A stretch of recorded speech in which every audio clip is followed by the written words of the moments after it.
Good, said Albert, who had a piece of potato stuck between his teeth. Edgar, Albert, please help me clear the table. And then the door creaked open, and the children saw Count Olaf for the first time.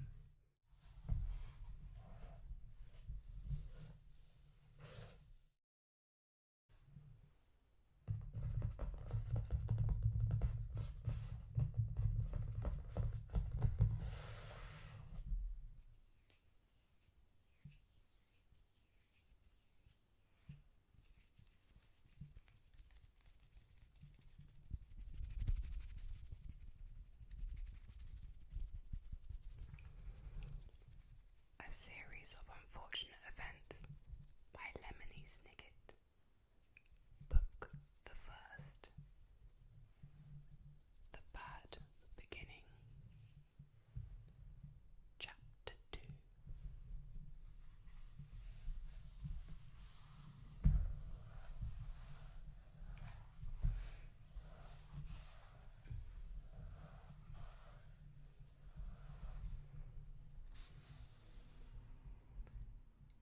It is useless for me to describe to you how terrible Violet, Klaus, and even Sonny felt in the time that followed.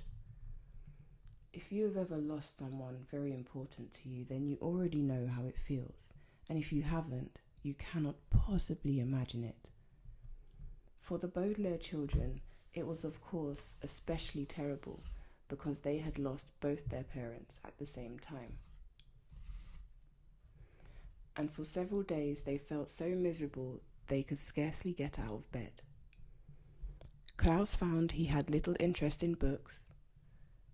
The gears in Violet's inventive brain seemed to stop. And Sonny, who of course was too young to really understand what was going on, bit things with less enthusiasm.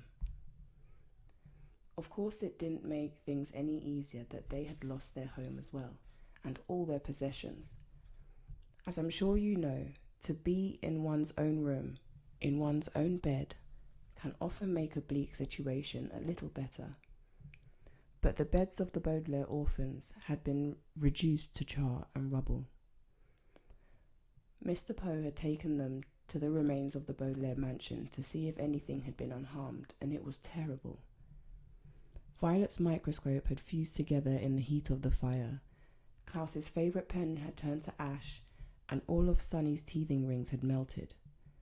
Here and there, the children could see traces of the enormous home they had loved, fragments of their grand piano, an elegant bottle in which Mr. Baudelaire kept brandy, the scorched cushion of the window seat where their mother liked to sit and read. Their home destroyed. The Baudelaires had to recuperate from their terrible loss in the Poe household, which was not at all agreeable. Mr. Poe was scarcely at home because he was very busy attending to the Baudelaire affairs, and when he was home he was often coughing so much he could barely have a conversation. Mrs. Poe purchased clothing for the orphans that was in grotesque colours and itched. And the two Poe children, Edgar and Albert, were loud and obnoxious boys with whom the Baudelaires had to share a tiny room that smelled of some sort of ghastly flower. But even given the surroundings, the children had mixed feelings when over a dull dinner of boiled chicken, boiled potatoes, and blanched. The word blanched here means boiled string beans. Mr. Poe announced that they were to leave his household the next morning. Good, said Albert, who had a piece of potato stuck between his teeth. Now we can get our room back. I'm tired of sharing it. Violet and Klaus are always moping around and are never any fun. And the baby bites, Edgar said, tossing a chicken bone to the floor as if he were an animal in the zoo and not the son of a well-respected member of the banking community. Where'll we go? Violet asked nervously. Mr. Poe opened his mouth to say something, but erupted into a brief fit of coughing. I have made arrangements, he said finally, for you to be raised by a distant relative of yours who lives on the other side of town. His name is Count Olaf.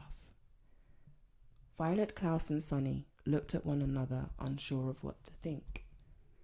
On one hand, they didn't want to live with the Poes any longer. On the other hand, They had never heard of Count Olaf and didn't know what he would be like. Your parents' will, Mr. Poe said, instructs that you will be raised in the most convenient way possible. Here in the city, you'll be used to your surroundings, and this Count Olaf is the only relative who lives within the urban limits. Klaus thought this over for a minute, as he swallowed a chewy bit of bean. But our parents never mentioned Count Olaf to us. Just how is he related to us exactly? Mr. Poe sighed and looked down at Sonny, who was biting a fork and listening closely. He is either a third cousin 4 times removed, or a fourth cousin 3 times removed. He is not your closest relative on the family tree, but he's the closest geographically, that's why. If he lives in the city, Violet said, why didn't our parents ever invite him over? Possibly because he was very busy, Mr. Poe said. He's an actor by trade and often travels around the world with various theatre companies. I thought he was a count, Klaus said. He is both a count and an actor, Mr. Poe said. Now, I don't mean to cut short our dinner, but you children have to pack up your things, and I have to return to the bank to do some more work. Like your new legal guardian, I am very busy myself. The 3 Baudelaire children had many more questions for Mr. Poe, but he had already stood up from the table and with the slight wave of his hand departed from the room. They heard him coughing into his handkerchief, and then the front door creaked shut as if he left the house. Well, Mrs. Poe said, you 3 had better start packing. Edgar, Albert, please help me clear the table. The Baudelaire orphans went to the bedroom and glumly packed their few belongings. Klaus looked distastefully at each ugly shirt Mrs. Poe had bought for him as he folded them and put them into a small suitcase.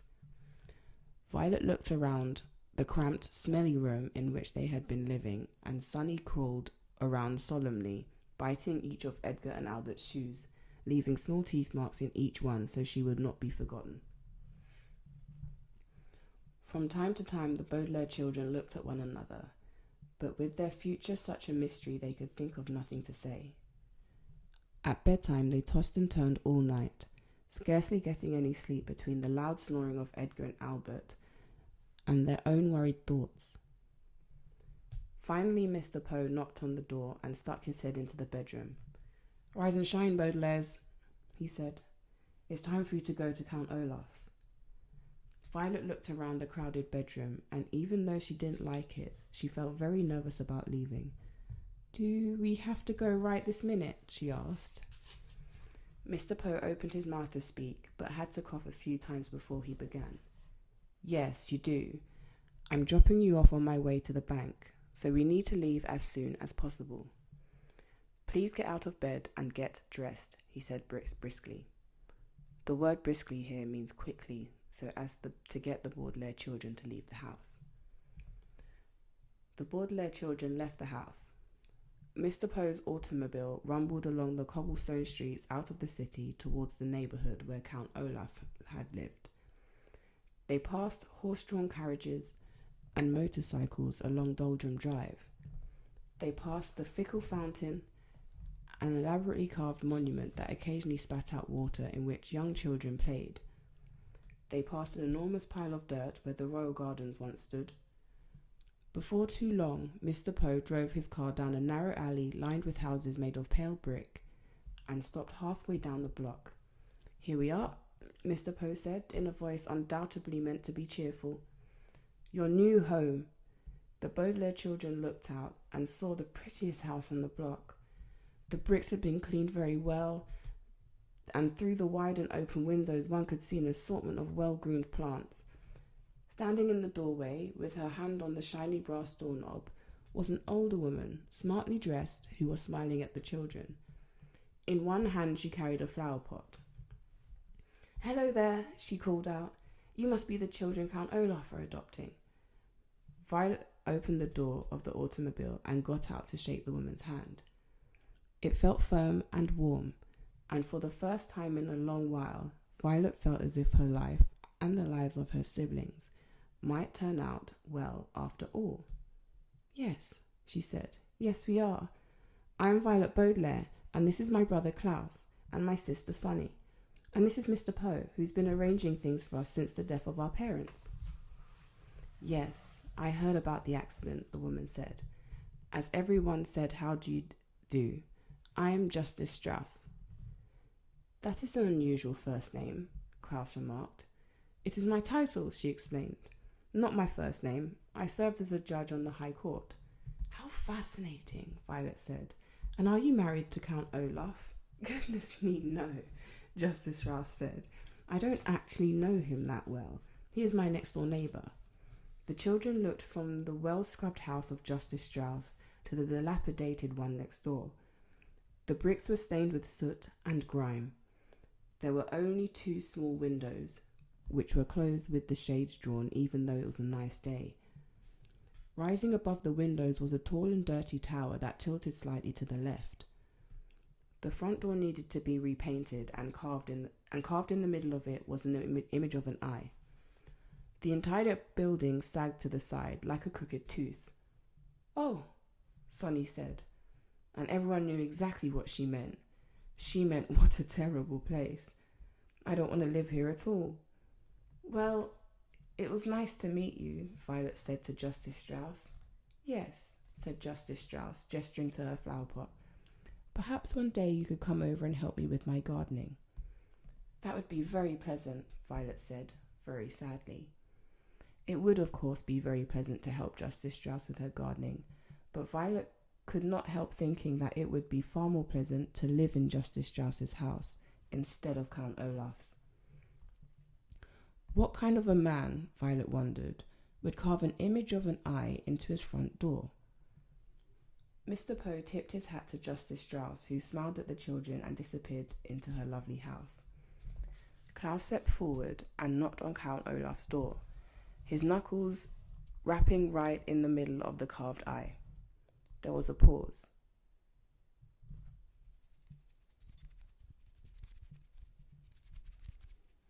And then the door creaked open, and the children saw Count Olaf for the first time. "Hello, hello, hello," Count Olaf said in a wheeze-beat whisper. He was a very tall and very thin man, dressed in a grey suit that had many dark stains on it. His face was unshaven, and rather than 2 eyebrows, like most human beings have, he had just one long one. His eyes were very, very shiny, which made him look both hungry and angry. "Hello, my children. Please step into your new home and wipe your feet outside so no mud gets indoors."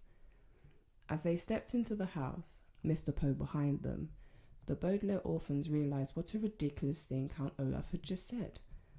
The room in which they found themselves was the dirtiest they had ever seen, and a little bit of mud from outdoors wouldn't have made it a bit of a difference.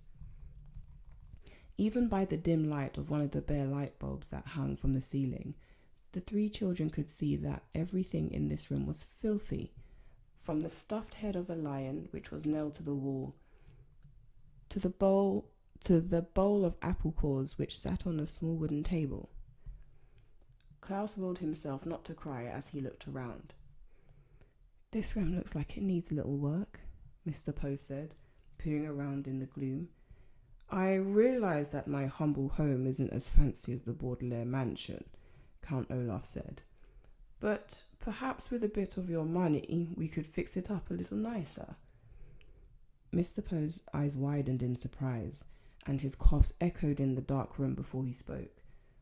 "The Baudelaire fortune," he said sternly, "will not be used for such manners.